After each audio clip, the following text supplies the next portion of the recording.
Russia's Volgograd region came under a drone attack on the night of July 27, local Telegram channels reported. As a result of a strike by Ukrainian kamikaze drones, a fire broke out at an electrical substation that supplies power to the railway line. The regional governor, Andrei Bankarov, stated that the air defense system was activated and the drones were shot down, but their debris fell near the railway, hitting the power station and causing an interruption in electricity supply. There were no casualties. Due to the drone attack, there were delays in railway and airport operations.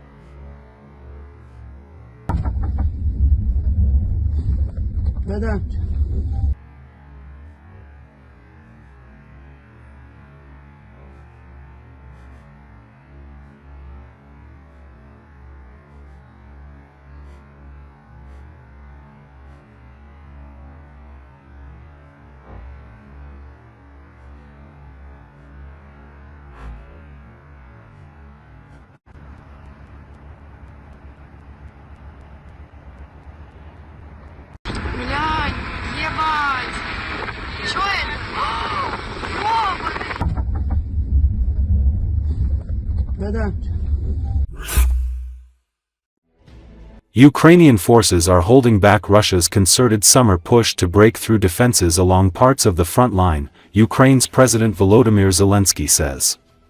They are not advancing. It's very tough for our guys out there.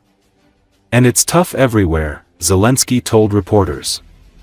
It's also very hard for the Russians, and that's good for us. Russian sabotage and reconnaissance groups have repeatedly attempted to stage minor incursions near Pokrovsk in the eastern Donetsk region to film symbolic footage, such as raising a Russian flag, but Ukrainian forces have repelled those efforts, Zelensky said. It happened 5 to 7 times recently, sometimes with only 2 or 6 people. Once they tried to hold a position with 12 people, and all of them were eliminated by our defenders, Zelensky said. They're trying to make some kind of video, they're planting flags, filming, and they all destroyed by our defenders. He also said that the situation in the Sumy direction is much better than before. I think there has been normal progress there in the last month or two. According to Zelensky, the Dnipropetrovsk region is a conditional success for the Russians, because they are trying to extract information victories from it. It's like in Pokrovsk. They enter, there is a field there. It doesn't matter whether they enter it or not. There is no safe place left in that field. No one is standing there. Just people standing behind, destroying everything they can, Volodymyr Zelensky said. He stressed that, the war needs to end, and it should start with a meeting of leaders. An agenda is needed for such a meeting. They have already started talking about it in conversations with us. This is already a move towards a meeting format. So, for the first time in a long period, conversations between representatives of Ukraine and Russia have begun to include signals about a possible meeting between the two countries' leaders, Ukrainian President Volodymyr Zelensky said.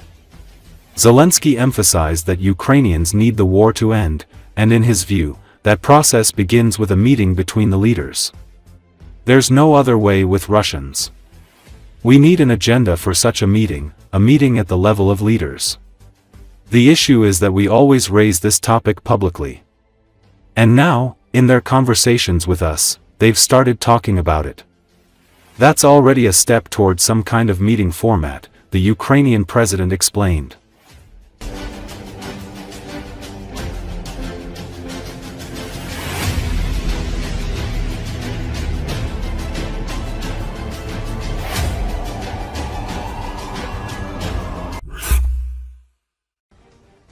Russia's eastern flank is once again an area of heightened military attention.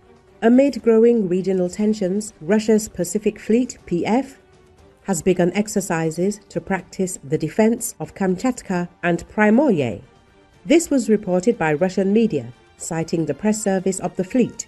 The exercises, called July Storm, include actions to protect the bases of ships, including in the area of the eastern Bosphorus Strait near Vladivostok. The main focus was on repelling attacks by unmanned aerial vehicles and sea drones. The maneuvers involved Rook boats and FSB forces, including border units of the Kamchatka and Primorsky directorates. Scenarios for repelling an attack were worked out against the backdrop of the ever-increasing militarization of the Far East. The Kremlin clearly fears strikes on strategic points in the east of the country, including military bases on Kamchatka, a peninsula that is critical for the deployment of missile submarines and access to the Pacific Ocean. Ukraine is constantly increasing the range of its drone strikes against Russia, and Moscow is obviously preparing for the fact that Ukrainian UAVs will be able to fly as far as Kamchatka. Kamchatka faces the Pacific Ocean and is adjacent to key regional players, the United States via the Bering Strait, Japan and China. Despite the fact that formally there are no open territorial claims to Kamchatka, Japan continues to dispute the ownership of the South Kuril Islands, which are located in close proximity to the peninsula. Today, Kamchatka is a key base for the Russian fleet in the Pacific Ocean. Strategically important ports, airfields, surveillance points, and underwater mines are located here. Earlier, media reported that Putin sent the combat fleet into a dangerous encounter with NATO naval forces. Moritz Brack, a senior researcher at the Cassis think tank at the University of Bonn and a reserve officer in the German Navy, notes that Russia's behavior is becoming increasingly aggressive. According to the analyst, what happens in the Baltic Sea always carries the risk of escalating into a more acute escalation. Although the expert does not expect the Russian fleet to attack Allied forces during the aforementioned exercises, he does not rule out provocations. Potential scenarios include attempts by Russian ships to block NATO shipping routes or demonstration flights by military aircraft over alliance flotillas. This is about testing vigilance. How quickly will NATO react? The expert added. According to analysts, Russia is trying to increase the intimidation factor in the Baltic Sea. Such maneuvers can be used, in particular, to collect intelligence information.